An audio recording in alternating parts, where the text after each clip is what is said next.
샬롬, 평안하신지요? 좋은 아침입니다. 어제의 말씀을 먼저 되새김질합니다. 또한 우리를 위하여 기도하되 하나님이 전도할 문을 우리에게 열어주사 그리스도의 비밀을 말하게 하시기를 구하라. 내가 이 일 때문에 매임을 당하였노라. 골로새 교회를 향한 바울의 권면입니다. 기도를 부탁하되 하나님이 전도할 문을 열어주시기를 기도합니다. 지금은 매임을 당한 가운데 있지만 그리스도의 비밀을 말할 수 있도록 기도해달라고 부탁하는 것입니다. 지난 2월 성지순례를 통해서 바울의 전도 여행을 찾아갔던 일을 기억하며 참 바울은 대단한 사람이었어요. 이고니온도 가보고 피시디아 안디옥을 거쳐서 골로새 예배소까지 가보았습니다. 터키가 얼마나 넓은지 그 한 나라에서도 버스 타고 가기에도 부담이 되는데 어떻게 저 먼 나라를, 아니 그 에게 바다를 지중해를 오고 가면서 앞마당처럼 복음을 전할 수 있었을까? 그것도 3번씩이나 말입니다. 더욱이 가는 곳마다 환영을 받던 일도 아니지 않습니까? 죽음의 고비고비를 넘어가면서 참 바울은 대단한 사람입니다. 그런데 오늘 여기 바울의 기도를 들으면서 한 가지 알게 되는 것은 바울의 대단함이랄지라도 바울이 마음대로 할 수 없는 일이 있었구나. 전도가 마음대로 되지 않는 것입니다. 오히려 바울의 대단함보다는 바울의 연약함, 바울의 한계, 그와 같은 일들을 이 말씀 속에 보게 되는 거죠.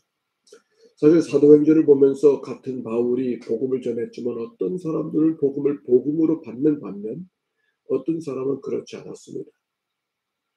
사도행전 14장에 보면 피시디아 안디옥, 우리가 함께 가서 바울의 말씀을 들었던 바로 그 땅이죠. 같은 사람이 복음을 전했지만 결과는 상이하게 만들어졌어요. 어떤 사람들은 복음이라고 받았지만 어떤 사람들은 오히려 바울을 대적하고 있지 않습니까? 사도행전 17장에 보면 아덴에서의 전도가 나옵니다. 너희들이 알지 못하는 신에게까지 제사하는 것을 보니 너희들 종교성이 참 뛰어나구나 하면서 시작했던 바울의 전도. 그러나 그들도 바울의 설교를 복음으로 듣지 않았습니다.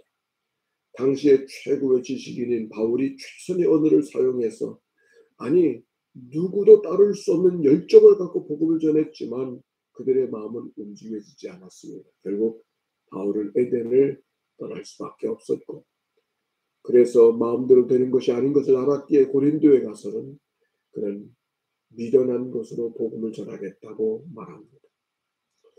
어제는 이 말씀을 갖고 어떻게 살아야 되는가를 고민하며 하루를 지냈습니다. 평생을 전도자로 살았는데 과연 나는 어땠는가?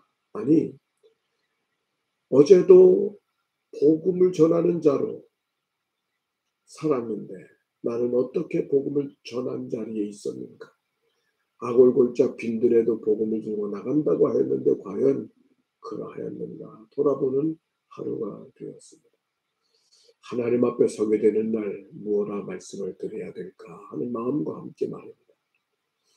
저녁에 산에 올랐다가 내려가는데 좁은 오솔길을 숨차게 오르는 사람들을 만났습니다. 오를 때 숨차서 땅만 내려다보고 오르던 나의 모습이 기억났습니다.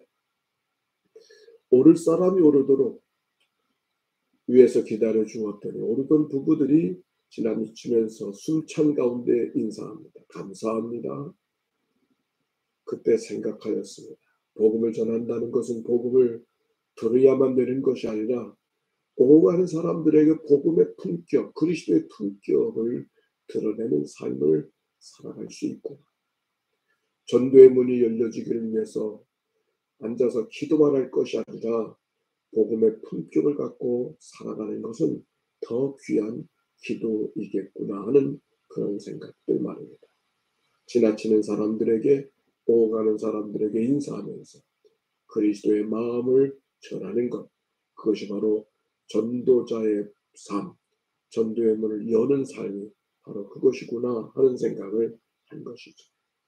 비록 복음을 전하다가 매인 몸이 되어졌지만 더욱 담대하게 복음을 증언하기를 원하는 바울의 열정, 오히려 그 삶을 기억하며 하루를 시작합니다.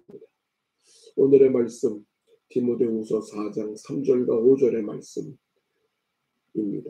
때가 이르리니 사람이 바른 교훈을 받지 아니하며 귀가 가려워서 자기의 사욕을 따를 스승을 많이 두고 또 그 귀를 진리에서 돌이켜 허탄한 것을 따르리라. 그러나 너는 모든 일에 신중하며 고난을 받으며 전도자의 일을 하며 내 직무를 다하라. 그러나 너는 모든 일에 신중하여 고난을 받으며 전도자의 일을 하며 내 직무를 다하라. 하루를 시작합니다. 오늘 유엔이 정한 벌의 날이라고 합니다.